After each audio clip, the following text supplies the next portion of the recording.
In this recap, I will show you a drama thriller movie from Mexico titled, New Order. Without further ado, let's get started.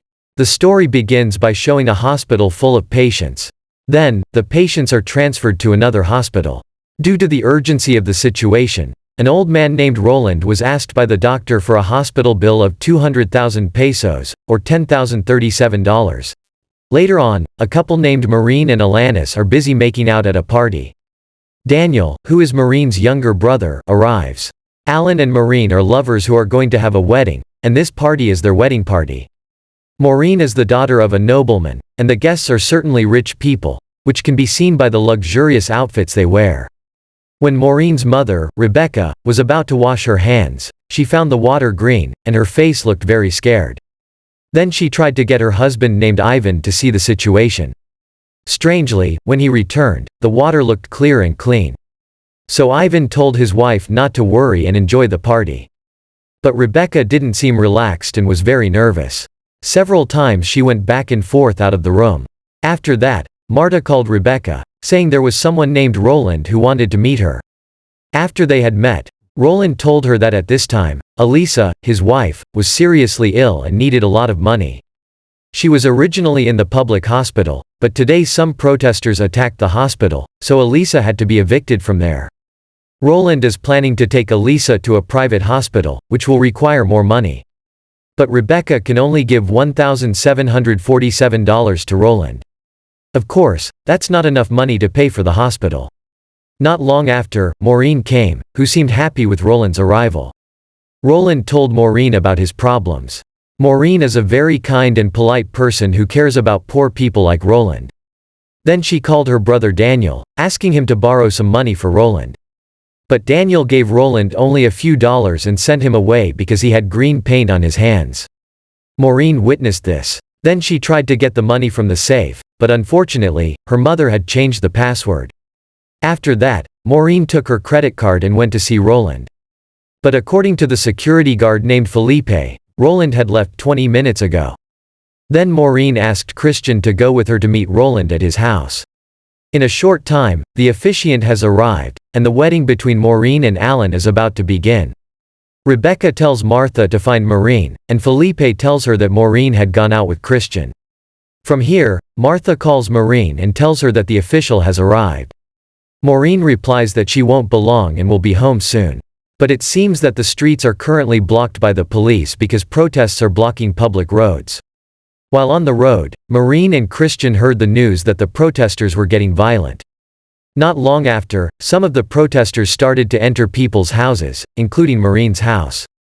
They pointed a gun at Ivan and shot him on the spot in front of many people. The situation was getting chaotic. Many of the protesters took hostages and held at gunpoint those who had belongings. Unfortunately, Felipe, who was hired as a security guard at Maureen's house, committed treason and took Rebecca as a hostage, then killed her. All the rich people were helpless, whereas the poor seemed to have the power to take Rebecca's precious belongings. Shouts and gunshots were everywhere, and the walls were covered in graffiti by the protesters. When Martha called Maureen, she advised her not to go home and informed her that the house was in chaos. Unfortunately, Martha was caught by one of the protesters. On the other hand, even though they were in the middle of the riot, Maureen and Christian had arrived at Roland's house. The situation was chaotic until the evening, and the current condition of Maureen's manor house was that it had been completely looted by the protesters. The following day, the situation calmed down, and Ivan, Maureen's father, who had been shot, was taken away by ambulance. While at Roland's house, Maureen asked Christian to take her home, but when Christian checked whether it was safe, he was taken hostage by the soldiers. Then the soldiers found Maureen and informed Christian that they would take her home. At first, Christian was willing to go with Maureen, but the soldiers stopped him. While Christian was away, the soldiers stripped Maureen of all her jewelry. Initially, I thought this was done to prevent Maureen from being targeted as a wealthy individual and to keep her safe from the protesters, but it wasn't. The soldiers were just like the protesters, hungry for money and taking away the wealth of the rich. After walking all night, Martha finally returned home safely and inquired about Maureen's whereabouts. Christian replied that Maureen had been taken home by the soldiers. However, it turned out that the soldiers did not take Maureen home but instead to their headquarters, where dozens of people were already being held hostage by them. Meanwhile, Alan and the others were anxious because Maureen had not returned home. They handed over the case to Victor and the police, who were Maureen's uncles. At the base, the soldiers used the female hostages as a tool to satisfy their desires, including Maureen, whose virginity was forcibly taken from her. 1 month later, Maureen had not been found, and Ivan was very concerned about his daughter's safety. The soldiers forced Maureen to request a ransom from her family so that she could survive and began contacting Maureen's family to demand a ransom of $500,000 if they wanted to send her back safely.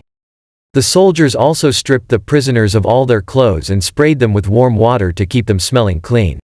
In the evening, 2 soldiers arrived at Christian's house. They asked for $40,000 if they wanted to send her back safely. The government policy is very harsh on the people. They are prohibited from going out between 9 p.m. and 7 a.m. Moreover, they must have a work permit to work. People who engage in any activity without a clear reason will be shot, like Roland, who was shot by the soldiers. Here, you can see how difficult the situation is in Mexico. Just to find clean water, they have to wait in line for hours. Meanwhile, the torture continues at the headquarters, and Maureen looks very scared. Because Daniel has no choice, he is forced to report this to the police. The police then asked Daniel and Alan to be patient because they would trace the phone number used by the kidnappers if they called again. The next day, Christian and Martha went to work at Maureen's house.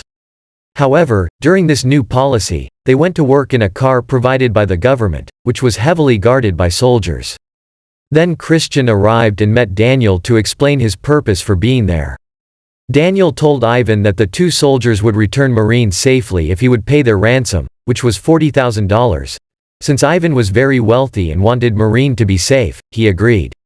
At Christian's house, the 2 soldiers who wanted the money were already there and waiting in front of the house. Martha gave them what they wanted, which was $40,000. It turned out that the money was just a down payment, and they had to pay another $1 million to the soldiers if they wanted Maureen to come home alive.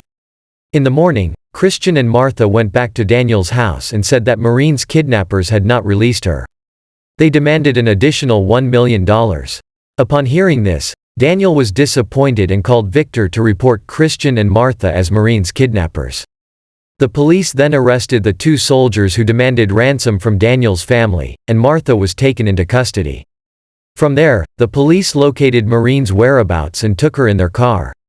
Meanwhile, the guards involved in the illegal operation were shot and killed one by one. As they traveled, Maureen looked happy and excited to be reunited with her family. However, instead of being taken home, the police brought her to Christian's house, where she found him in bed. Shortly thereafter, a gunshot was fired by the police, who then accused Christian of holding a gun and shot him in front of the bathroom, killing Maureen in the process. In this way, the kidnapping, rape, and murder of Maureen were resolved, with Christian serving as the scapegoat. This prevented the Mexican military force's name from being tarnished, and the Mexican flag was seen flying proudly, followed by the death penalty process. Several individuals, including Martha, were implicated in the disappearances that occurred after the demonstration and accused of being the masterminds behind Maureen's confinement. This is the new order, and the story has ended. I believe that the value of this movie is to remind people with excessive wealth or power not to abuse their positions. Actions have consequences, and people should be cautious not to let their actions be manipulated by certain parties. Crime does not only happen due to opportunity but also because of the availability of money to support it. That's all for today's video. I apologize for any shortcomings, and I hope you were entertained. Stay tuned for the next one. Have a great day.